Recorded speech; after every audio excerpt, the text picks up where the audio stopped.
Bonjour, nous avons la chance aujourd'hui d'être au centre Pierre Cointreau de la CCI en compagnie de Théo Pédron. Bonjour. Bonjour Théo, et donc Théo va nous expliquer un petit peu le parcours de sa vie, d'une partie de sa vie. Donc écoute Théo, on t'écoute. Alors, moi j'ai fait donc un bac pro en 3 ans à la CCI ici. Donc une partie chez Éric Guérin et puis sur Angers chez Jérémy Baron. Puis après j'ai fait une mention complémentaire en dessert de restaurant D'accord, donc à c'est sur un an, sur un d'accord, an. ok, Donc j'ai fait 4 ans en tout à la CCI. d'accord, Voilà, j'ai fait ma mention complémentaire chez Jean-Yves Guéot à Nantes, ok, à l'Atlantide.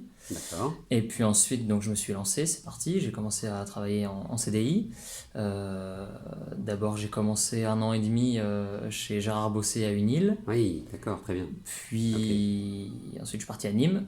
d'accord, Là, j'ai quitté complètement la région où j'étais depuis toujours. ok, donc t'es tombé dans quel type de restaurant? Donc là, c'était 2 étoiles. Donc c'est la D'accord, première fois que je montais en gamme au niveau étoilé, ok, avec de nouvelles responsabilités, beaucoup de d'accord. travail. C'était une volonté de ta part? Oui, D'accord, ouais, ouais. très bien, ok, d'accord, Et très enrichissant. Très ok, très enrichissant, mais il me manquait toujours quelque chose, d'ailleurs quelque chose que je cherchais depuis toujours, allier l'émulation qu'on retrouve dans des grandes brigades d'accord, et en même temps un côté très humain. d'accord. Je n'arrivais jamais à trouver les deux ensemble Ah, ok, et je d'accord. viens de trouver ça là, ma dernière expérience actuelle où je suis dans la famille Rollinger, donc au Château Richer, où c'est Hugo Rollinger qui a repris D'accord, les commandes à la suite de son père. d'accord. Donc ça a été une surprise pour toi d'arriver là, à cet Ouais, endroit-là? ouais, ouais. Qu'est-ce qui t'a le plus impressionné?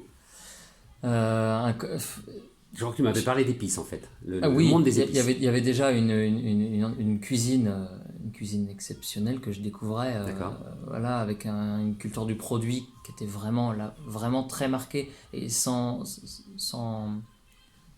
c'était clairement du vrai. d'accord, d'accord. Il y avait pas de mensonge, pas d'embellissement, pas de. On dit vraiment au client toute la vérité. Ah, c'est bien, Et ça, c'est d'accord. ce que je recherchais aussi. Ok. Et Et un donc, côté très humain qui était, ah, enfin, très qui est humain, très super. marqué D'accord. là-dessus, de faire attention autant de soins apportés à la clientèle Mhm. qu'au personnel qui travaille dans le restaurant. Ah, ah, d'accord. Et ça, c'est quelque chose qui me manquait et que j'ai enfin trouvé. Ok. Et j'ai cru comprendre que tu avais donc une évolution là. On t'a proposé quelque chose pour Oui, la rentrée là. exactement. À la rentrée, je passe. Donc, je suis rentré en tant que commis D'accord. et je passe chef de partie à la rentrée. Ok. Avec Avec un positionnement, un regard sur les postes, Alors un voilà, peu, voilà. plus un poste de responsable encore plus que ce qu'on peut qualifier de chef de partie et qui D'accord. elle va être de manager une petite équipe de 3 ou 4 personnes avec un contrôle régulier tout au long de la journée Ok. sur ce qui est fait pour avoir une qualité accrue. Ok, bah super.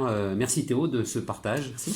Je te souhaite de réussir encore longuement, donc, et je te dis à très bientôt. Merci beaucoup. Merci. Au revoir.